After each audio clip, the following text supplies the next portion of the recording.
Nemo had been dropped off at a luxury penthouse, blending in as a handyman, but he wasn't there to fix anything. He was there for the big score, the target, 3 priceless paintings, including a self-portrait by Egon Schiele, worth millions. His only help was number 3, a hacker guiding him through a portable radio. Time was tight, just 7 minutes to pull off the heist. The first challenge was to disable the house's security system, which number 3 helped with. As the system powered down, Nemo wasted no time. He grabbed the first 2 paintings, stuffed them into a bag, and hurried to the master bedroom to find the Schiele. But just as he was about to leave the bedroom, something strange caught his attention. A family portrait. The art collector, his daughter, and their dog were smiling in the photo, but the daughter's face was blank, emotionless. It made Nemo pause. His curiosity piqued. Shaking it off, he refocused and grabbed the 3rd painting. Excited, Nemo radioed number 3, but when he said the Schiele wasn't in the bedroom, the hacker sounded frustrated. "You've got to be kidding me," he said. "It's worth $3 million. With just 4 minutes left, Nemo raced through the penthouse, searching the video installation room, but the painting wasn't there either. He started to panic. Number 3 told him to grab his loot and leave, but Nemo had one more request: the code to reactivate the security system. Number 3 was supposed to guide him through, but Nemo made a mistake and entered the wrong code. A loud alarm blared throughout the penthouse, and all the doors locked down. Panic set in as Nemo rushed to find another way out. He tried the touchscreen keypad to deactivate the system, but nothing worked. The alarm blared louder, and Nemo, desperate for silence, pulled his ears and cut the speaker wires. The noise stopped, but it didn't make the situation any better. To make matters worse, the malfunctioning system triggered the thermostat, making the penthouse unbearably hot. Sweat poured down his face as he tried to think of a way to escape. His throat dry, he stumbled into the kitchen, hoping to find some water, but the smart fridge only warned him that supplies were low. All he could find was a bottle of vodka. Desperate for some relief from the heat, he took a few gulps. Determined, Nemo tried to break through the main door with a sharp tool, but the door wouldn't budge. He was stuck, frustrated and out of ideas. He grabbed more vodka, trying to ignore his growing frustration. He passed out in the daughter's bedroom, still hoping for some miracle. The next morning, Nemo was abruptly awoken by the sound of a helicopter above. Thinking his team had come to rescue him, he rushed to the window. But to his disappointment, the helicopter flew by and he was left alone once again. He sighed, feeling more hopeless by the minute. He spotted an injured pigeon on the ground outside and felt a wave of sympathy for the poor creature. Meanwhile, the temperature inside kept rising, creating a sauna-like atmosphere. He went to the indoor water installation to wash his face, trying to cool off, but it did little to help. Desperate, he tried calling number 3 again, but there was still no response. He tried calling the penthouse's office phone, but there was no dial tone. It was as if he was completely cut off from the world. Searching the owner's workstation, Nemo found a Pritzker medal, an architecture award. He stared at it, lost in a daydream about what it would be like to win such an honor. He even started talking to the duct-taped figure in the untitled art piece by Maurizio Cattelan. It was a strange form of comfort for him. In the bedroom, Nemo discovered some hard, inedible oranges. He tried using them to break the window, but it was hopeless. Anger took over, and he threw the oranges into the water installation in frustration. But then something caught his eye. The ceiling had a skylight. An idea sparked in his mind. He could create a makeshift scaffold and escape through the top window. He started dragging furniture over, one piece at a time, building the structure he needed to reach the skylight. But the heat and the hard work were taking their toll. His thirst grew unbearable, so he went to the fridge, scraping ice to drink. The next day, after more work on his improvised scaffold, Nemo checked the surveillance feed on the security system, hoping to spot something helpful. To his surprise, he saw a housekeeper, a woman he would later call Jasmine, eating on the stairs. The sight of food made his stomach growl, so he searched the kitchen again. His hand was injured during the process, but he didn't care. He needed something to eat. The rising temperature had made him thirsty again, so he returned to the fridge, scraping more ice to quench his thirst. To his frustration, the fridge suddenly started playing Macarena, adding to his already stressful situation. On a rainy night, Nemo, feeling desperate, used a statue as a crowbar to pry open the stockroom. He found some much-needed supplies and rushed to drink the water from the sprinklers. He even took a much-needed bath. After another long day of work on his scaffold, Nemo finally made it tall enough to reach the skylight, but exhaustion was setting in and he could feel his hope draining. He sat down and started sketching Jasmine on the TV. But when he looked at the security feed again, he saw her cleaning near the main door. He tried to get her attention, but she didn't hear him.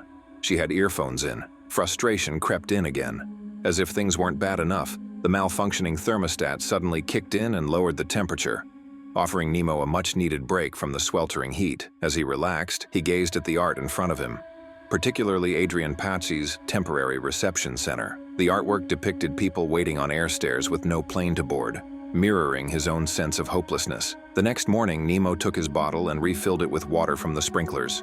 He broke a vase and used its shards to make a pair of makeshift sunglasses, then tried again to break the skylight. But despite his best efforts, the skylight wouldn't budge. Defeat washed over him, and he fell into a deep sense of frustration and madness. Nemo was exhausted and hungry.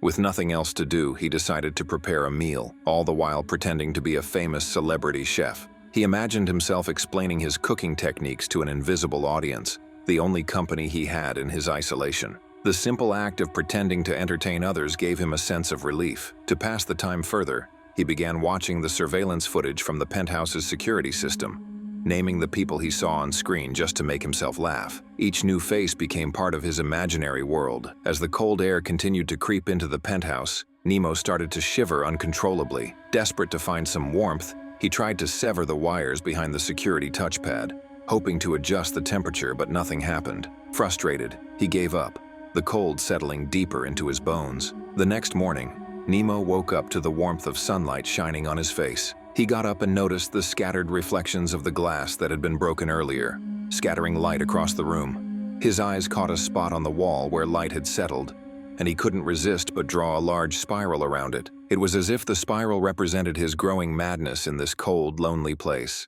Soon after, he succeeded in completely breaking all the edges of the skylight, allowing a few beams of sunlight to pierce the room. Taking a moment to rest, Nemo noticed a pigeon outside the window. Feeling a little playful, he spoke to the bird, telling it to find someone named Danny C to come and rescue him. It was a silly notion, but it helped him feel less alone in the overwhelming silence. In a moment of mischief, Nemo began to vandalize a family portrait that hung on the wall. What once had been a serene, refined image of the art collector and his family was now a chaotic scene. The father figure turned into a twisted villain. The daughter became a spoiled princess, and the dog, which had once seemed so innocent, was transformed into an angel. For the first time in a while, Nemo felt some control over his environment. While exploring further, Nemo stumbled upon a secret passage hidden in the closet.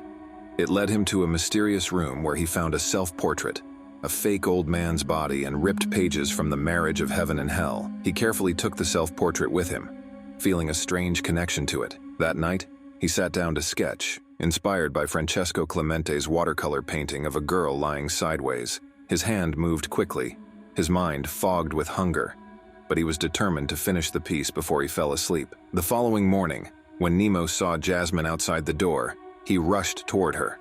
He pounded on the door with a pan, hoping to catch her attention, and slipped a note under it. Yet Jasmine didn't hear a thing. She remained unaware of his desperate situation. Exhausted by the lack of response, Nemo eventually fell back into a restless sleep. In his dream, he imagined himself as a celebrated artist, invited to an exclusive art event.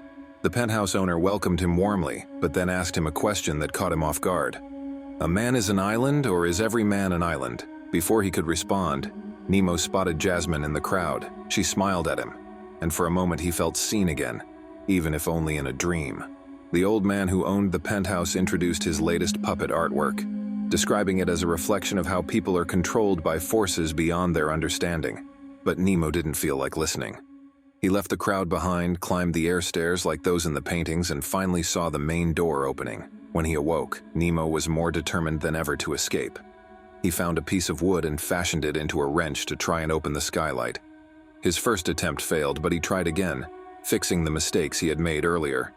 This time he succeeded. With the skylight open, he felt a brief sense of triumph, but his victory didn't last long. Hunger gnawed at him, and in a desperate act he ate the house owner's pet fish despite its terrible taste. It was the only thing he could find.